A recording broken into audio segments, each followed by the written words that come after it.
Good afternoon, everyone. This is Ryan Veinstein speaking from Los Angeles, California. The trial of former New York Governor Andrew Cuomo is beginning. During the coronavirus disease epidemic in New York, tens of thousands of elderly people living in nursing homes died. Relatives were not allowed to visit them. They were not allowed to make phone calls. Sick people were sent from hospitals and clinics and locked up there. Sick people were locked up together with the elderly. When relatives tried to get their parents out of there, the police were called. But according to the latest estimates, between 13 and 15,000 elderly, sick, and old people died in nursing homes. Mainly because sick people were sent there to die from coronavirus disease and they infected others. The person responsible for what happened was the governor of New York State, Andrew Cuomo. He personally issued all these orders and personally participated in developing these orders. He didn't just nod and move on after someone else did it for him. He personally participated in this development. All the orders, all the things that were done according to his orders, his ideas, his thoughts, his plan. Neither the doctor's pleas nor the appeals of relatives influenced his unwavering decision to bring coronavirus disease patients into all nursing homes and lock the doors so that no one could leave. No one could leave, no one could enter. At that time, the Democratic Party desperately needed panic, and New York played a huge role in fueling the coronavirus disease hysteria. So much so that Governor Cuomo was at one point considered the leading presidential candidate for the Democratic Party. By comparison, for example, Florida, with a larger elderly population, lost half as many people. Governor Cuomo resigned, but not for this reason, rather for other unfortunate matters. He sexually harassed 11 members of his staff, that is, his subordinates. Well, there were also some embezzlements, fraud, nepotism with Cuomo. There was a bit of nepotism. They tried to prosecute Cuomo, but he had an impenetrable defense and he remained free. And he even wrote a book for which he received an advance of $5.1 million. Of course, nobody bought it or read it, and the payment was for past favors that the governor had done for various influential and wealthy people. But now it seems the time of reckoning has come. Let's rejoice together with Trish Reagan. And we are on air with Justice. Sweet Justice. That's what you can call what's about to happen. An incredible twist of fate. Judge Jeanine Pirro faces her former rival. In 2006, she ran against him, Andrew Cuomo, for the position of New York State Attorney General, which he currently holds. Letitia James. By the way, she will also get in trouble. She basically just exposed herself, and I'll share this recording with you. A strange twist of fate, so to speak. And here you can trace the 6 degrees of separation between Judge Jeanine Andrew Cuomo and Letitia James. Judge Jeanine is handling this case. I'm explaining, Judge Jeanine. Pirro, who worked for several years as an analyst and program host on Fox, has just been appointed acting prosecutor of Washington. It's probably the second, maybe the third most important position in the Department of Justice. All of Washington's elite, all members of Congress, the Senate, the White House, their families, their staff, and lobbyists. They warn the Capitol's guests look over their shoulders so as not to, God forbid, catch the eye of the Washington Attorney General. Friends, subscribe, like, and don't forget that we have a special section for sponsors. Starting at $4 a month, you can become a sponsor. Well, of course, you can pay more if you want. For sponsors, additional videos will include meetings, conversations, questions, and answers for those who help us maintain this channel. But let's get back to coronavirus disease, thousands of elderly deaths. Strange actions of then Governor Andrew Cuomo. The United States District Attorney in the District of Columbia, someone named Jeanine Pirro, is handling the case against Andrew Cuomo, the former governor of New York, who is now in serious trouble, guys, for allegedly placing people with coronavirus disease in nursing homes, thus exposing the most vulnerable part of our population to the risk of infection, coronavirus disease. In the year 2020, and somehow he got away with it, but I don't think he'll get away with it this time. When the Democrats were in charge and people were being killed to show how badly President Trump was protecting the population, of course, they didn't prosecute those who were directly involved in the extermination of the elderly, the disabled, and the seriously ill. But Trump came back unexpectedly for them, yes. And his people want to find out whether our parents were killed because they were considered unfit for work due to idiocy or intentionally. I personally think it's impossible to be that much of an idiot, and the old people were killed intentionally. But that still needs to be proven in court. Here's what the new prosecutor general thinks about the former governor. The Ministry of Justice has launched an investigation, and Judge Jeanine Pirro is leading it all. Remember her from Fox? She used to have a show called Justice.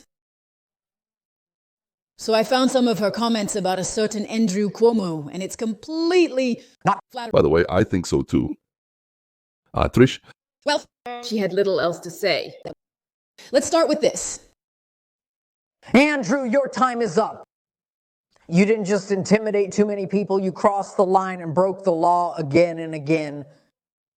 You are arrogant, corrupt, condescending, smug, overconfident, boastful, and a bully. I think that's not bad. It seems to me. Pero the judge, doesn't really like Cuomo. And what do you think? That's pretty much what she's thinking right now about a certain person named Andrew Cuomo. Ladies and gentlemen, in any case, Andrew Cuomo is now under scrutiny. Yesterday, he was in Washington, District of Columbia. A journalist actually asked him, and he kind of brushed off the question, saying that nothing had changed in his testimony. You see, basically, they're trying to accuse him of perjury, of lying to federal officials. Because when he was asked what exactly happened, how he moved people from and to nursing homes, that wasn't the case. It wasn't. Well, you know, it's clearly reflected in his answers. Let's move on to him here. Cuomo couldn't explain at all why he was sending people sick with coronavirus disease to the elderly who were supposed to be protected from any infection. Yes, Mesha, Governor? What do you think about the accusation made by the committee that you allegedly hid some documents during their investigation? That's all nonsense. As we say in New York, complete nonsense. Do you expect any? Complete nonsense. The journalist continued, do you expect any consequences because of this? And he just completely ignored the question. He wants you to know that this is all nonsense. There isn't a drop of truth in this. That last time he absolutely told the truth, and that the Ministry of Justice has already decided that there's nothing there. Of course, that was the Ministry of Justice under Biden. The Ministry of Justice determined that We do not did anything wrong.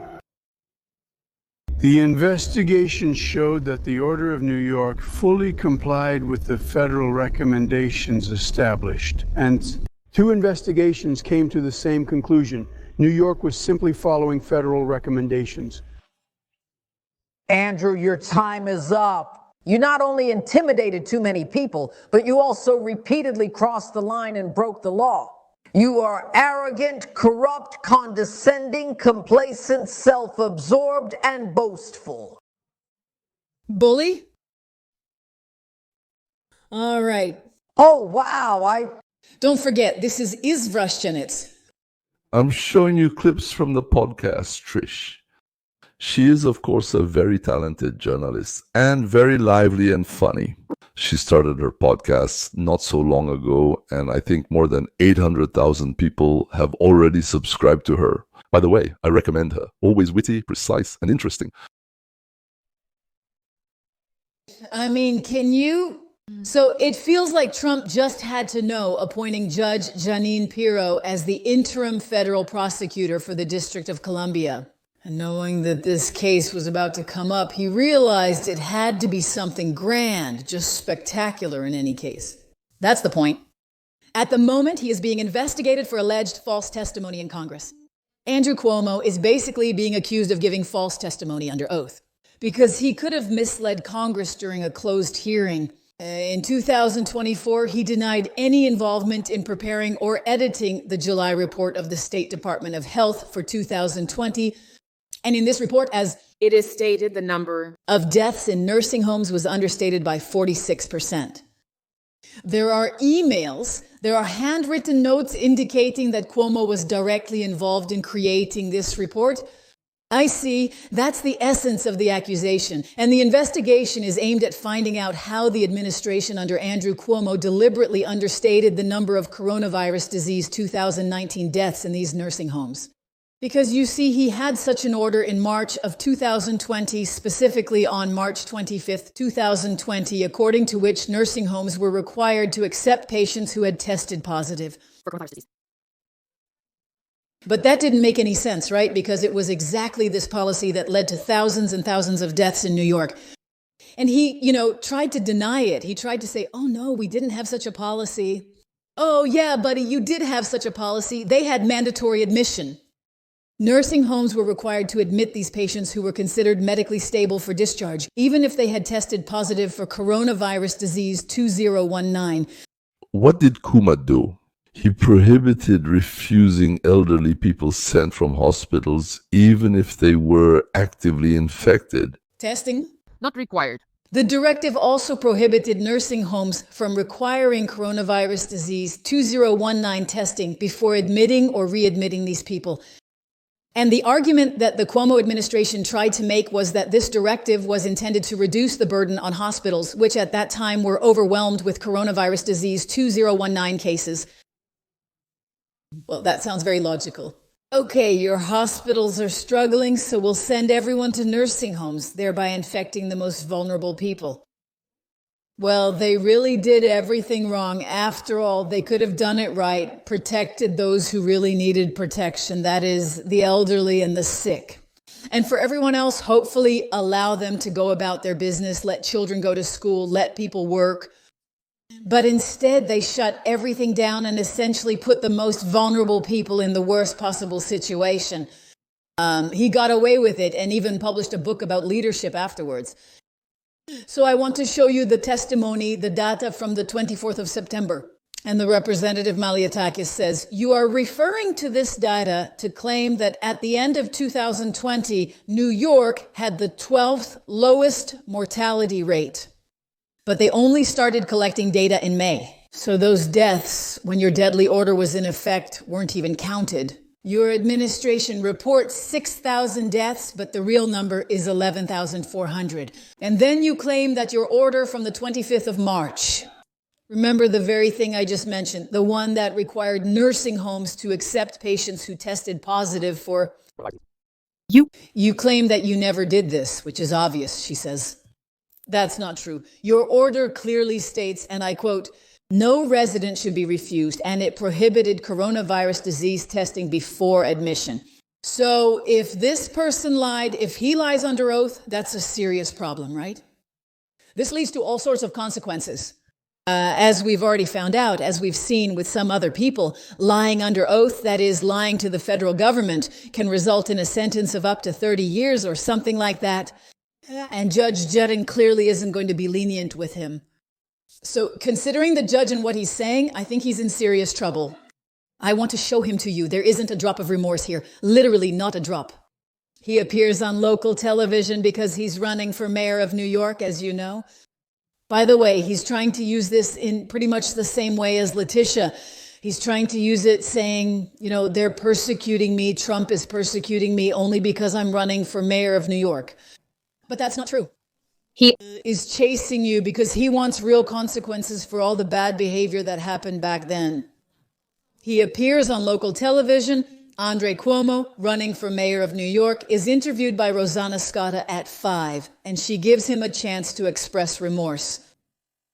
And he sits there as if he's still brilliant. Like it was just such a difficult time, difficult decisions. He doesn't show the slightest bit of remorse or regret about the decision that cost thousands of lives. And now Cuomo is planning to run for mayor of New York City, saying that he didn't do anything at all that could be considered a mistake or a crime. As you know, you Are constantly criticized for sending elderly people back to nursing homes when they hadn't recovered yet. Would you have acted differently? Looking back 5 years later, would you have done anything differently? Yes. First of all, coronavirus disease was such a devastating situation for so many people on so many levels. Remember what you were doing. You were closing schools, closing businesses, making people wear masks, only allowing 25 people in a room. These were probably the strictest measures that... I'll stop him for a second now. Do you notice how he says, you did this, you closed the schools, you? No, Andrew, that was you, my friend. You were the governor of New York. You made those decisions. Again, not a drop of regret, not a bit of remorse. Restrictions that the government has ever imposed. So now there are a lot of people who, looking back, say it wasn't worth doing this, it wasn't worth doing that, it wasn't worth acting that way. And what does your intuition tell you? First, recall what we faced during the coronavirus disease pandemic. We had no idea what was going to happen. Sorry. Well, again, we had absolutely no idea. How could you not understand that if you send people infected with coronavirus disease into nursing homes, like you did on March 25th, 2020, nothing good will come of it? Buddy? I had the best medical experts in the country in my office. And Rosanna, they didn't know either. They didn't know they were... How many people will die? I know, right. We didn't have the slightest idea. Looking back, you had an empty ship. There was an empty Javits Center. Why couldn't you place some of the sick elderly people there? The ship and the Javits Center were prepared just in case we needed extra space, but we never ended up needing them. No, you didn't need them because you sent everyone to those damn nursing homes. Unbelievable, and he got away with it, and then he supposedly lied to Congress about it, and nobody did anything, But now there's Judge Janin. I call her Judge Janin, yes, because she's a former judge, but her name is Janin. Now she is acting as an observer. In this case, she will not be directly prosecuting it. She will be overseeing the prosecution on behalf of the Department of Justice as a federal prosecutor in the District of Columbia. And his life is about to turn into A to Z. I really want to see who will be in a cold sweat on the defendant's bench and hear the jury's verdict. Guilty of thousands of deaths and organized mass premeditated murder. I don't know what the punishment for that is. What does the law say about this? I hope it's not too lenient. I'm sure our people like Rashkin and the others, yes. They'll say he was convicted for political reasons, that he's not guilty of anything, and that he suffered because of the arbitrariness of the red-haired monster.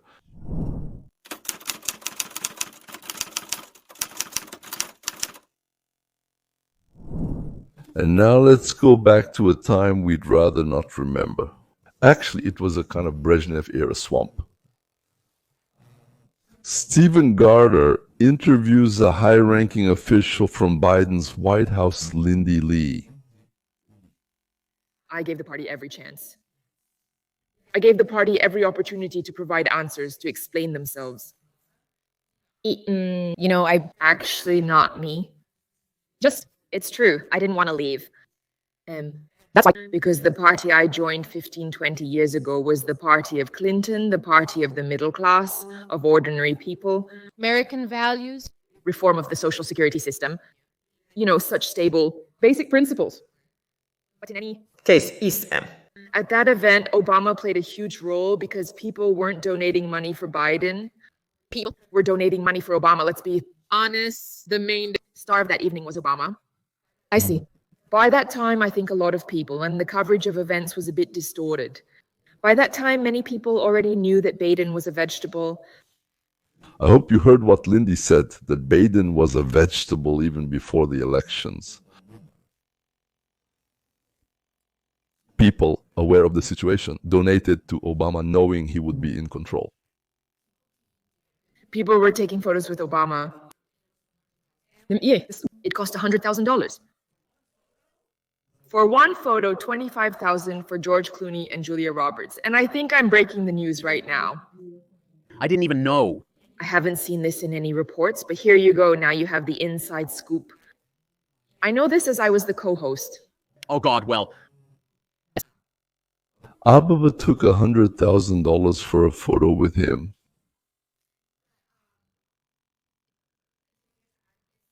The thing is, It's not surprising to me. Yes, it's not shocking because that's just how things work in the Democratic National Committee. And that's also why donors have so much power, because people who can raise that much money are in high demand. So Obama met with influencers before the event. He was the one who was boosting morale. Obama was the one who led Biden off the stage. And in fact, Actually, I gave my very important person seats to my brothers, you know? Oh, yes. Okay, so I gave them to them because honestly, Stephen, I have to tell you, at that moment, I really didn't want to have anything to do with this stupid party. You know, I was just so fed up with it. I was so tired of all of this. But they got my seats, so they were sitting up front with Hunter Biden. And that's another thing that really annoyed me. Hunter Biden is a degenerate. He's a drunken degenerate. And even when I was at the party, honestly, I was embarrassed to show up with him. Because if your privates are hanging out for the whole world to see, you really shouldn't be showing up in public anymore. Not to mention events like that, such prestigious occasions on the South Lawn of the White House. Well, do you even have a shred of shame? If someone had photos of me having fun with prostitutes, and I don't even know what the proper name for cocaine is. you sniff it. Cocaine, I don't even use marijuana. So, you know, if someone had photos of me doing things like that, I would never want to leave the house again. Lindy, it's amazing and touching, so naive. People like that, like moths, are drawn to leftist rhetoric, but then they either become like everyone else or rush away from it, breaking their heads.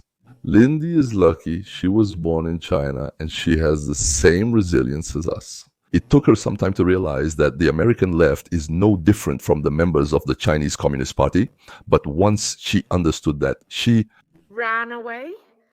Instead, Hunter Biden is always sitting in the front row acting like royalty. What the press didn't really mention is that this was the second event, the second round.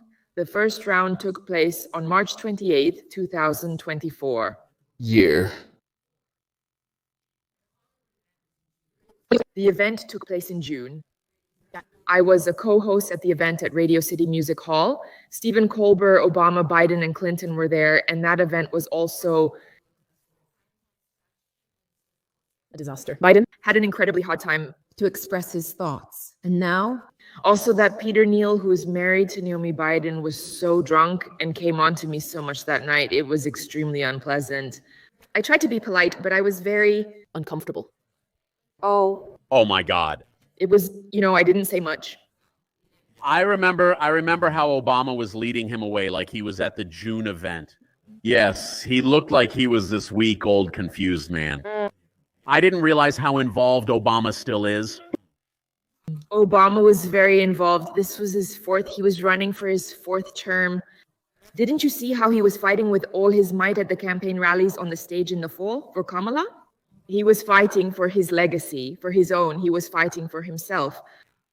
What? Lindy says that Obama was president for a third term and tried to get Biden elected and then Kamala Harris to rule for a fourth time. And he also fought, she says, for his own safety. He understood that if Trump went through all the difficulties and won, Obama, might start having to pay for the harm he caused our country. And honestly, Obama is one of those who lost the most trust after the defeat in 2024. I know many donors, although I'm no longer a part of that world. I still have a couple of friends, and they just told me, yes, Stephen, everyone on that side abandoned me. But I still have one friend left, and she says that people are so angry at Obama for the way he handled all of this. Nobody likes being deceived, and nobody likes being misled. And when people realize that you're not a source of truth, but a source of lies, nobody will want to drink from that well anymore. Exactly. Amen. You are absolutely right. And M. The thing is, he had the furthest to fall because he used to be a saint, you know, a hero, the face of the Democratic Party. And now it's like everyone has had the wool pulled from their eyes. Although I stopped respecting him back in 2010 or 2011, you know. Yes, so quickly, I got disappointed very quickly. But, you know, in many ways, Biden is to blame for this. Obama, he posted a tweet a few hours after the debates where he said that everyone has Unsuccessful debates. He could have prevented it from the start, but it went on for a whole month. Remember, Dada. And they heard the dragon kicking and screaming. Honestly, the elections ended on July 13th. No one could have defeated President Trump considering how composed and confident he was. If someone had shot me, Stephen, you can be sure I would have screamed at the top of my lungs. I know. Not only did he get up and start fighting, but the very next day he was already attending events, and that weekend it seems he was there too. After that, he had a convention. I mean, he just showed up.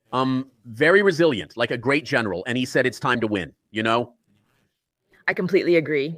On that day, the elections were won. Everything the Democrats did after that was basically just a formality because there was no chance that anyone could. He became, even if he wasn't before, he became an American icon at that. Anyone could have. He became, and if he wasn't before, he became an American icon that day. Here's what a political technologist from Biden's White House says. Biden was a vegetable for years. Obama was always a liar, but many only started to realize this by the end of Biden's term. And now most members of the Democratic Party despise Obama. And finally, Trump has become a hero and an American icon. Americans associate their hopes for the future, for a better life, for peace and justice with him. I'll add for myself. That's why his popularity is growing every day, day by day. You can watch the one who goes crazy from it, enjoys it, but still tells the story. Before we wrap up, everyone, tune in every Sunday at 10 anti-meridium Los Angeles time. I am talking about a world that can be built and that we can build based on what President Trump is doing right now, developing his ideas. And join us. We usually post an announcement about the live broadcast 2 days in advance. Until Sunday. Click the link and you'll get to the broadcast and calculate according to your local time what 10 in the morning in Los Angeles is. Here's more. My videos have started to be translated. Several have been translated into 3 languages with the help of, that is, artificial intelligence, into Spanish, French, and Portuguese. I'm sitting there talking, and in my own voice timbre, I'm speaking in these 3 languages. If you have friends or colleagues who speak these languages, there will be links in the description. And of course, if you can, please support the channel from $4 a month. As mentioned, there are separate shows for sponsors. We'll also have Q&A meetings. That's all for now, and until next time. To be continued.